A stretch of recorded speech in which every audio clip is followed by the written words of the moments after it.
In this second lecture, I want to analyze the three types of liberalism I had denoted in the last video lecture: liberalism, libertarianism, and ordoliberalism. I stressed that we do not deal with a complete list of phenotypes of liberalism, but with three general types of liberal thought which help to distinguish and classify singular liberal thoughts. My aim in this second video lecture is to give for the international, specifically non-German audience, an insight to the concept of ordoliberalism and social market economy. The latter concept is systematically based on the principles of ordoliberalism. And so I won't distinguish categorically between both. This would require a whole another video lecture.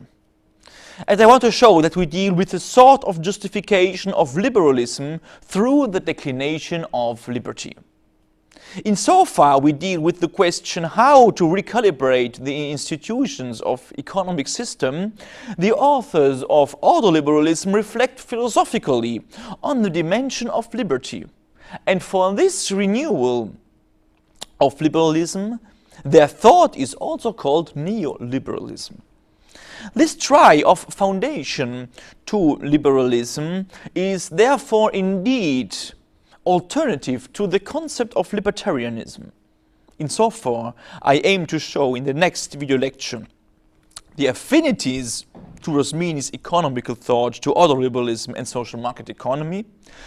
Now, in this second lecture, I try to emphasize the advantages of ordoliberal thought over other conceptions of thinking liberalism.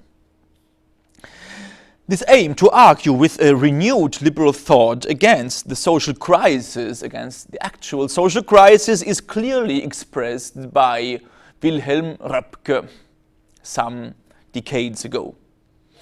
He said, "It is a palpable truth that the crisis of our society is identical with the crisis of liberalism. And if this is the case, and if the crisis of moral society is contemporarily the crisis of liberalism, can we not hope to contribute with a purification and inner regeneration of liberalism to overcome the crisis of society in its whole?" This affirmation can be repeated as we immediately see also for the actual crisis. So in which aspects does the ordoliberal renewal of liberalism consist? In the first moment, we could define the difference in the way in which the social dimension or relationship is considered as an essential expression of liberty, and therefore not in antagonism to individual liberty, but at its complement. Not at its external complement, as its inner complement, we could say. And this is precisely the meaning of social in the expression social market economy. The adjective social does not mean collective against the methodological individualism, but it is an essential and complementary way in which personal liberty is realized. In the consequence, the social dimension cannot be thought beginning from society or from the other, but from the individual. This is the central point also to ordoliberalism and social market economy. The complementarity of this dimension to the liberal approach we can see in the official definition of social market economy by Alfred Müller-Armack. He said, "The concept of a social market economy may therefore be defined as a regulative policy which aims to combine on the basis of a competitive economy, free initiative and social progress. We know today," he said, "that the market economy does not sufficiently satisfy certain requirements of social conciliation and security. We should therefore strive to build in appropriate stabilizers." End of the quotation. So this complement must be structured in a way that does not obliterate individual liberty, but becomes a condition and a guarantee for individual liberty itself. Therefore, we deal with the sort of foundation of liberalism. At a closer look, also recent libertarians, who after all felt the necessity to renew the most original intuitions of liberalism after his social democratic shift, pronounced the need of a rational foundation of liberalism. But in coherence with the liberal individualism of classical liberalism, according to these thinkers, the social dimension cannot have a proper cognitive dimension. This is true for libertarianism. Therefore, we deal with a concept which is really antagonist to the ordoliberal approach. As well as the ordoliberalists, the libertarians search for a deeper moral foundation of classical liberalism. I think we can stress this point in a very clear way. They find it in the subjectivistic property dimension, which becomes their rationalistic a priori, and therefore they stand without any doubt closer to the ideological fathers of classical liberalism in the Scottish tradition than the ordoliberalists and social market economists do. In this way, when also Hegel stressed the importance of social relationships, when he sees them in the Rosminian conception, he saw rightly that this is an alternative to a certain Scottish tradition. But since he identifies liberalism with Scottish tradition, he can only interpret Rosmini in a tendential, anti- or liberal critical way. If he would have known the approach of the ordoliberals, perhaps this valuation would have been a little different. Instead, now the ordoliberals and the social market economists nourish some suspect to the methodological individualism of this tradition. Yes, they do. They don't overcome this like the Napolitanian tradition, like the civil economy tradition, but they affirm some fundamental critical considerations. While the first ones, the libertarians, would doubt about the liberal strength of social market economists. It is clear, while only through the confrontation with the libertarian radicalization of liberalism, the relevance of ordoliberalism as neoliberalism can be shown. It has to be systematically argued that not the negation of the social dimension, but a certain systematic configuration of it is the real foundation of liberalism. This configuration has to be thought as a realization of personal liberty, of the liberty of the highest incommunicable principle, as Rosmini would define it. And therefore we deal with the critics, but not with a radical alternative to the methodological individualism of the liberal tradition. If this strategy is possible for the civil economy approach, it is no longer enough to demonstrate the reductive character of libertarian individualism in order to demonstrate the urgency of civil economy. Further, it can be shown how the fundamental concerns of civil economy are not antagonist to liberalism, but can be realized in a liberal approach itself. And this would be the approach of ordoliberalism. As we have seen, the confrontation with the social dimension of the market economy becomes at the same time a reflection on the moral basis of liberalism and releases therefore the discourse on liberalism from its limitations within the old antagonism with socialism or communism, and also communitarism. This is another argument why the confrontation between ordoliberalism and libertarianism is so important. if we continue to focus on the antagonism of liberalism to socialism, with its central theoretical concepts of anti-collectivism and anti-utopism, we won't be aware of any internal distinctions of liberalism between classical liberalism, libertarianism, and the social market economy. We won't recognize that the distinctive word social is not only an ex post correction of liberalism, which dogmatically cannot think social relation, or a stabilization of the moral basis of market before or outside of it. It is not a concession to socialism or a radical alternative to liberalism. The confrontation between libertarianism and ordoliberalism is therefore a sort of becoming reflexive of liberalism, a sort of evolution of liberal thinking after the antagonism of liberalism to an enemy outside of it. That was socialism or communism, or which can then be regarded the communitarism. But in the way in which political socialism has been defeated and communitarism as a theoretical concept became always more liberal. We only think about the liberal concepts of Walzer or Taylor, for example.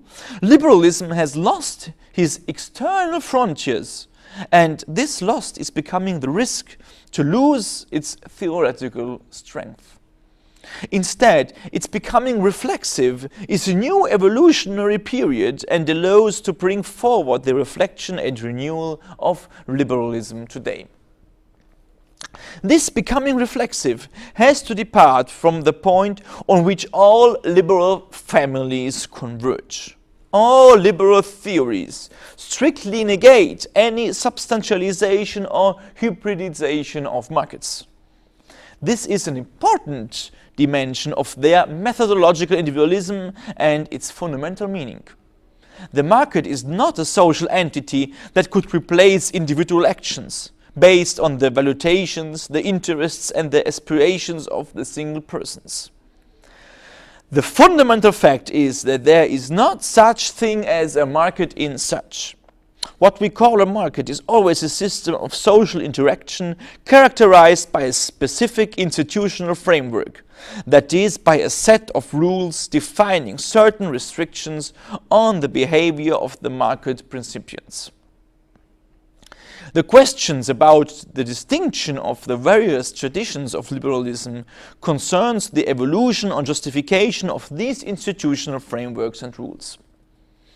While classical liberalism holds them either to the explication of the natural laws of market and morality, or an unintended result of individual actions, and thus as an evolutionary product, libertarianism negates any possibility of a positive affirmation of those rules. They can be only negative because they have the only role to ensure individual liberty.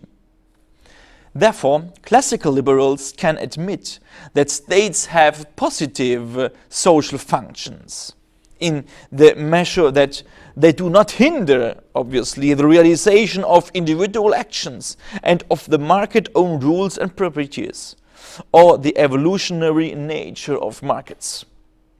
Whereas for libertarians, no positive social function can be admitted. Ordoliberals and the theoreticians of the social market economy retain that the liberal motivation for the function of the state is not a sufficient justification, and that anyway any social institution, framework or rule has to be seen as a positive expression of the liberty of a person, and not only a negative or regulative instance. Therefore, ordoliberals evidently go beyond Kant, even if Kant is without any doubt the most cited author by them.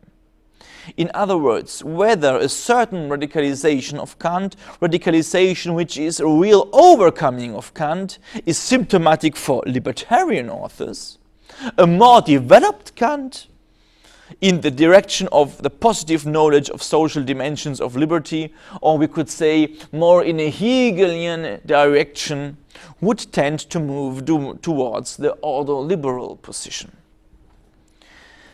The perspective gets even more complicated if we consider that also classical liberalism is not without any cognitive or natural legal-based consideration, as a look to Smith and Hume immediately states. For example, Barry affirms, although we are accustomed to think of rights theorists as strictly libertarian and consequentialists and utilitarians as classical liberals, this is clearly an inadequate classification. But doubtless, on the level of moral theory, we deal with non-cognitivistic conceptions anyway.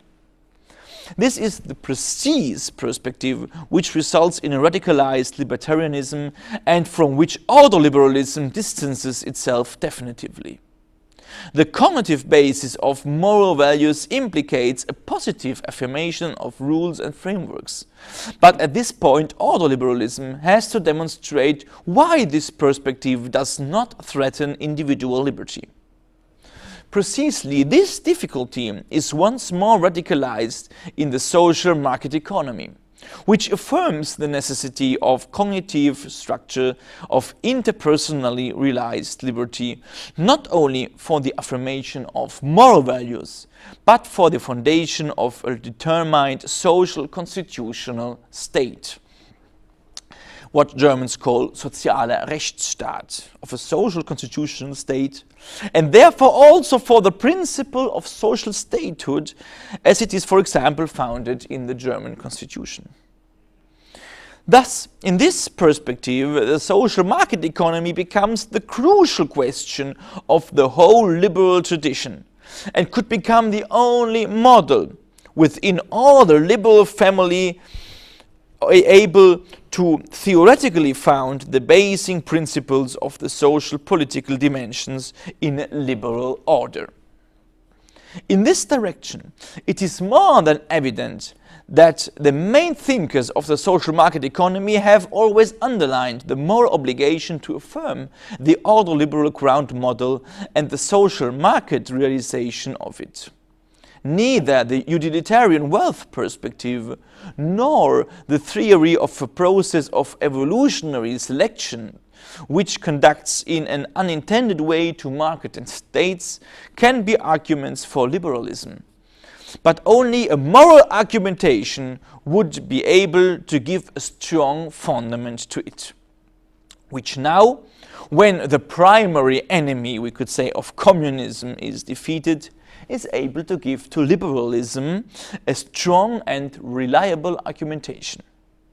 So, the social dimension of liberty for the ordoliberals is a moral argument. Moral not in the sense of individual morality, but of the justification of social structures in the criterion of liberty. Insofar the ordoliberal model realizes a higher quality of liberty, it is morally justified. The justification is not directly the economic success, but the realization of liberty.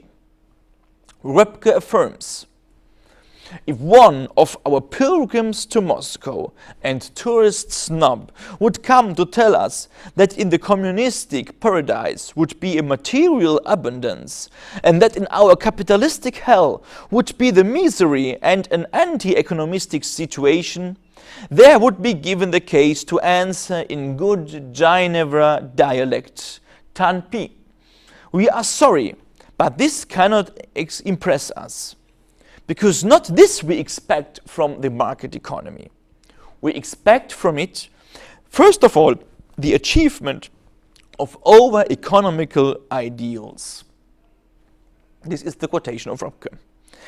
Indeed, future liberalism has to find answers not against socialism, but for the moral, cultural ligaments of democratic capitalistic societies.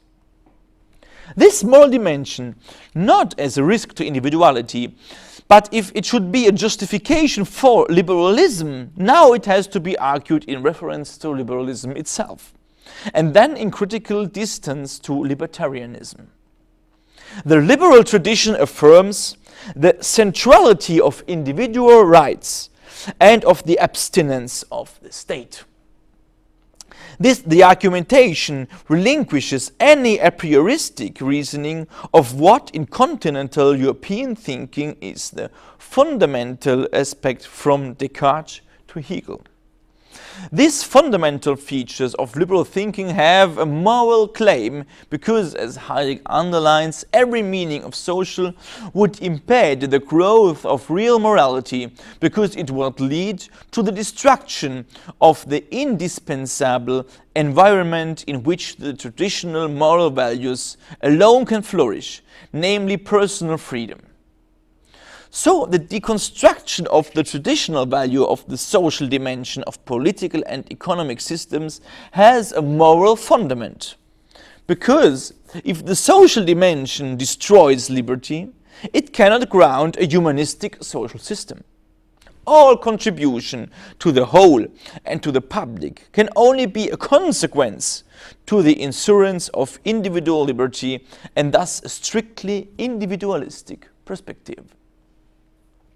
In this field, the classic liberals of economic thought move between Locke and Rawls, either for the theoretical aspect or for the temporal one. Between a mere property-based foundation and an original choice situation of individuals, liberty is realized in the individual nature of people. Therefore, the original rights perspective is neither categorical as the individual property tradition, which will be realized in modern libertarianism, nor inter-individual as in the later Rawlsian tradition. These aspects, often associated with today's forms of liberalism, have to be put into an epoche if we want to analyze classical liberalism. According to Smith, the state has a positive function, which is to give the possibility to this individuality. For classical liberalism, there cannot be another source of natural law besides individual morality. The view of it from the side of justice, realized in the political context, leads to a result that can only be negative. It is negative insofar as it prescribes instructing people what not to do, so that individuals' delimited private sphere, including their property, is protected from arbitrary coercion. Indeed, we read in David Hume, though the rules of justice be artificial, they are not arbitrary. They are artificial but not arbitrary.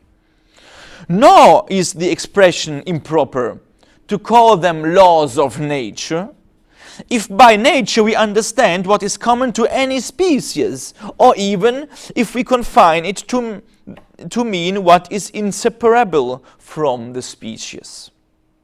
The identification of moral and commercial arguments does not dispense them from moral argumentation, but it implies the ethical demonstration that market logic does not contradict morality, and that the market logic is the best realization of moral liberty. While classical liberals take the existence of freedom as a fact, after the provocation of Rawlsian liberalism, some liberals like Rothbard or Nozick searched for a rational moral foundation of liberalism. This foundation, in the classical approach, cannot exist because of the refusal of any a prioristic rationality. It can only succeed in a subjectivistic radicalization of individualism without any possibility of affirming a rational essence of liberty. Therefore, its essence is directly identified with the individual materialization of liberty in property. This is the libertarian radicalization. Nareson affirms this radicalization with the following words: liberty is property. The libertarian thesis is really the thesis that a right to our persons as our property is the sole fundamental right there is. The fundationalistic strategy of libertarianism consists therefore in the reduction of individual liberty to the private property dimension. Every egalitarian tendency which in roles led to a broad redistribution and to a redistributing activity of the state is radically excluded.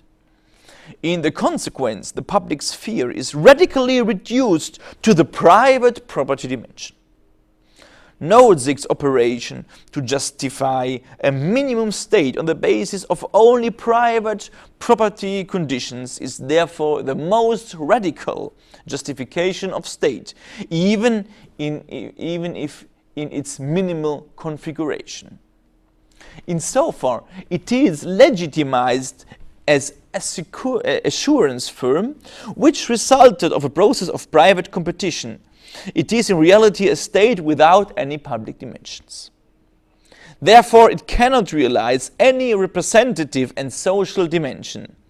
A mere state of law, not of representative democracy and basic social assistance.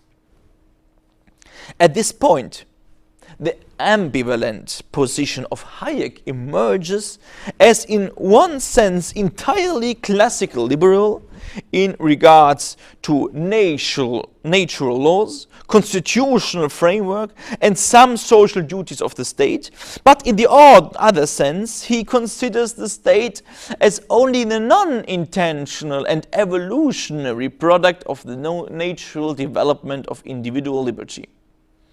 His methodological individualism, however, does not merge with the libertarian subjectivation of liberty, which he calls explicitly a false individualism.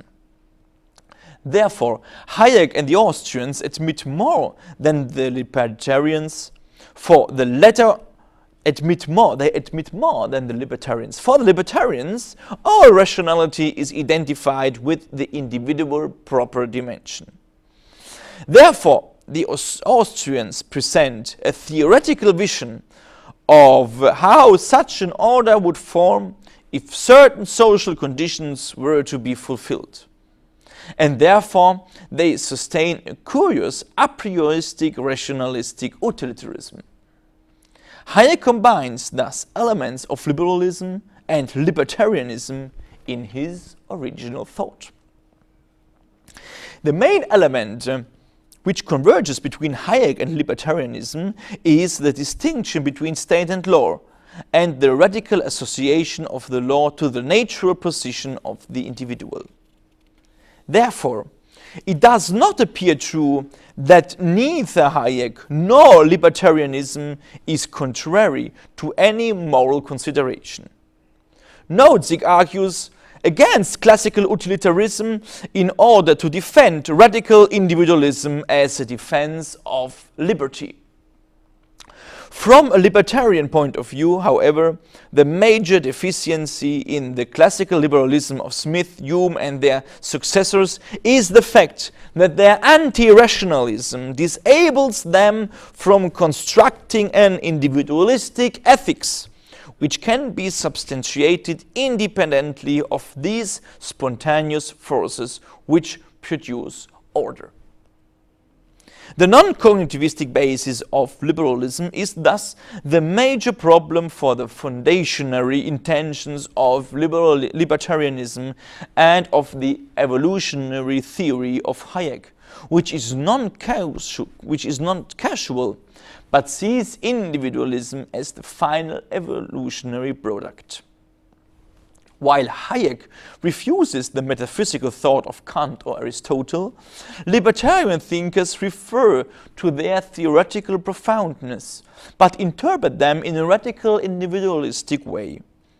Nozick can often quote Kant, but only in a manner necessary to limit liberty to the point where the liberty of other begins. and therefore not only stating an individualistic notion of liberty, but also affirming its subjectivation. Ayn Rand, referring to Aristotelian teleology, realizes the same operation, emphasizing naturalism and egoism from Aristotle, which are essentially alien to Aristotelism.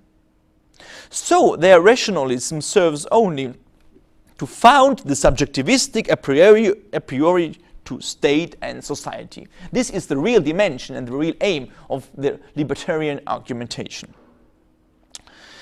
Consequently, the failure of social models can be demonstrated not by a moral demonstration, which in radical subjectivism can only be negative, but by the devastating economic consequences of a certain model.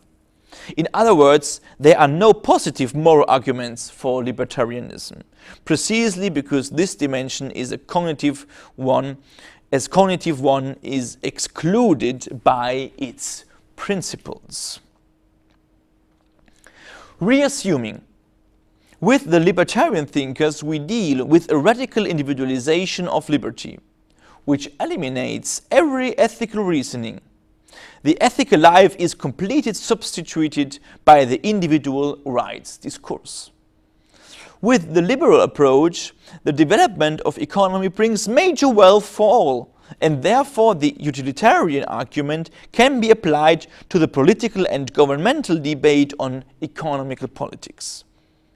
In spite of the methodological individualism, liberty is not reduced to a disposition for the individuals because it exceeds individual decision. Vice versa, because libertarians found liberty on the right of property, which can be by contract, donation or heritage alienated, liberty becomes identified with the subjective will of the individual. And so the methodological individualism becomes connected with the subjectivation of liberty. In this perspective, the radical subjectivation of liberty, libertarianism is interestingly very similar to ancient feudalism. Indeed, both do not justify any public dimension of liberty and reduce law on the private property dimension. Someone who clearly sees the coincidence is Freeman. Freeman says, like feudalism, libertarianism conceives of justified political power as based in a network of private contracts. It rejects the idea, essential to liberalism, that political power is a public power, to be impartially exercised for the common good. End of quotation. Freeman specifies then that the main difference between the feudalistic system and libertarianism consists in the fact that loyalty was the main motivation and moral bound for the feudalistic structures, and that has been substituted in the libertarian system by self-interest. Then he concludes, with the exception of loyalty, in all other respects mentioned, libertarianism resembles feudalism. The internal paradox of the radical subjectivation of liberty for the libertarian thinkers is that in this way liberty systematically cannot be thought. The identification of liberty with property means the sacrificing of liberty to the individual materialistic existence in its radical contingency. In this context, morality is not excluded, but it results as radically individualized, and it does not constitute duty to the subject to others. Other subjects do not appear as positive relations, but as potential risk to individual liberty. Therefore, paradoxically, libertarianism does not mean a radical affirmation of liberty, but the contradiction of its fundamental nature, which consists in the a priori to the subject. But the aim of this lecture is to show that the specific essence of liberty and the human dignity, which it derives from, consists in the fact that the subject cannot behave freely when confronting liberty itself. This was indeed the operation of libertarianism. In other words, the subject is not free in confrontation to liberty itself. This reflexive structure has been lost in the radicalization of libertarianism. Liberty is the a priori and therefore not in the power of the subject. And the dignity and moral foundation of the subject consists in not being free with regards to liberty itself. In this dimension, the German traditions, Kant and Hegel and ordoliberalists, have stressed very clearly on this reflexive dimension. In the end, private property is the most important expression of individual liberty, but liberty cannot be justified by this identification. What in the beginning seemed the most radical justification and foundation of liberalism turned into the paradox of liberty. This is the profound meaning of the saying that radical liberty damages itself. And this saying that radical liberty damages itself is the main affirmation of ordoliberalism, as we have seen in the beginning of this lecture, and the argument why in ordoliberalism we have an alternative foundation, an alternative radicalization of liberalism, which does not finish in this aporitic structure of liberty which we have seen in the libertarian approach. Thank you very much for your attention.